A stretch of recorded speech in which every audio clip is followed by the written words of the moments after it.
Yeah, I'm proud of the response from our team. One from our game earlier in this week. I thought our kids had 2 really good days of practice, which carried over to our game. And it just speaks to our character, as we're growing as a team and we're growing in the youth of our team, like being able to bounce back and respond is really important. Same thing happened in the game. We did start a little bit slow in the first quarter. I was displeased with our defensive intensity. I thought things were too easy for them.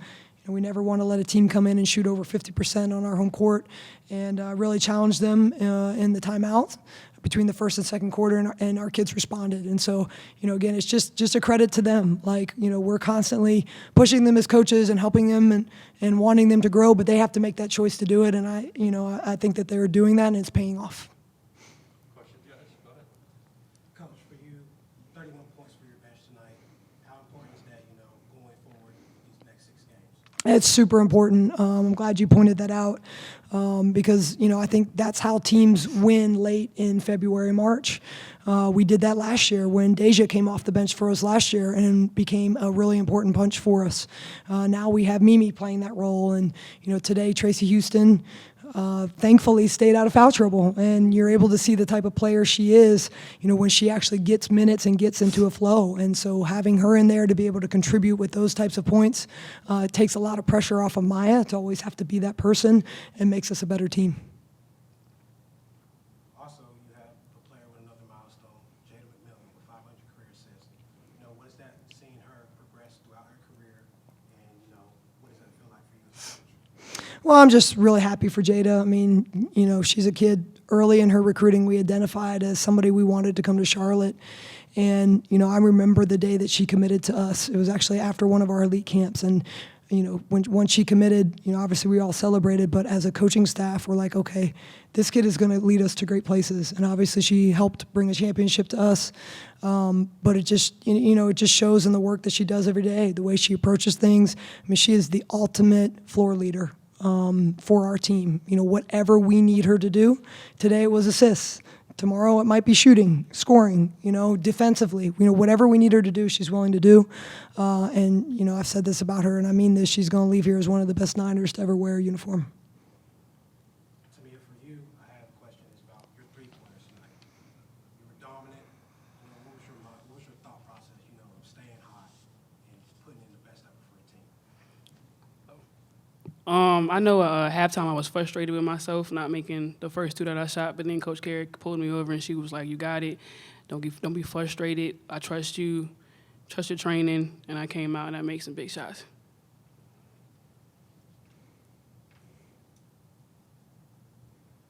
What do you think is going to be the key factor to your success going forward with 6 games remaining in the season? The biggest thing for us is consistency. We have some games where we play really well, and then we have some games that we haven't played as well. And I think a lot of that speaks to the youth and the inexperience we've had on our team.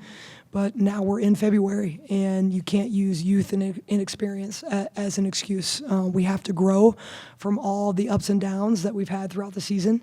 And, even in the games where we haven't played as well, we've really been right there. And so that's why I've tried to encourage our players, like if we can just become consistent in our effort, in our focus, in our execution, some of these close games we've lost, we're going to be able to win down the stretch here, and we have an opportunity to really make some noise in the tournament. Deja, I'm going to go to you to start. Second quarter, we got the rally going. You got to the line, I think, 7 times in the first half, 5 in that second quarter. What did you see from the defense to allow you to get down there in the paint, get some contact, and get to the line? I think the biggest thing for me is just open lanes. If I see an open lane and I know nobody's right there to stop me, I'm going to keep going no matter what, and use my finishes that I've learned here and just finish through contact or just get an and one or get to the line. 21 points, pretty good afternoon, 4 steals, 2 blocks today. Just kind of sum up your overall performance. Feeling good out there? Yeah, this game was a bounce back game for me. Earlier this week, I didn't have a really good game around the board. Defensively, I wasn't there. Offensively, I wasn't there. So I just think today and moving forward is all bounce back games for me, just being having conviction in myself, and just being what my team needs me to be, whatever they need me to be. All right, Mimi, I'll come to you. You've got the momentum going in the second quarter. You kept it going in the third quarter. Halftime can, make or break, stop momentum, but you didn't let it slow us down. It started popping popping threes going in and, extended the lead for us.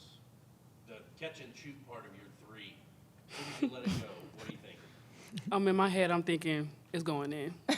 I gotta have what Coach Carey said. What was it? Conviction. Conviction over confidence. So as it leaves my hand, I gotta just believe this is going in. Coach, as you're seeing this happen, the momentum, the score getting up to 20 at one point, defense obviously turned it around. What are you thinking as the second half progresses? Just to be consistent. I think for us, that's the most important thing. I mean, throughout the season, we've had just games where we go on bad streaks, and for us, just trying to eliminate those bad streaks. I mean, you're not going to play perfect. The game of basketball is a beautiful thing because it's a game of runs. But for us, like eliminating those runs when we turn it over, we don't score, we don't do what we're supposed to do. That's really the focus and the key for us. And I thought second and third quarter, we were tremendous. We didn't have any of those streaks. And really in the fourth quarter, we weren't bad. I mean, I thought we got a little tentative. We talk about when we have a lead, we're in what we call a possession game, meaning we don't want to take quick shots. But I thought we took it a little bit too far, and then we're shooting a lot of shots into shot clock, which kind of helped them decrease our lead. But, overall, if this team can just stay locked in and focused on what we're supposed to be doing on a consistent basis, we can be really good. Had a crowd of close to 1,000 today. Obviously, a win is great, but much bigger cost today with all the pink. Just talk about the overall day. Well, this game is always really important to us because, certainly for college women's basketball, I mean, this is the Play for K game is what everybody pushes. Like, we want to be able to help raise money for breast cancer research, but it's also close to us in our community. We talked before our game, that breast cancer has touched everybody in one way or another. And we asked a couple people in our huddle to stand up and talk about how it touched them, and we had a couple players that shared some really intimate moments, and I think it just really inspired our team. Like, we want to come out, and obviously we're hoping people are donating money throughout this game, but also just inspiring folks. We have survivors here. We have, again, those that have been touched by this terrible disease, and we just want to bring inspiration to everybody.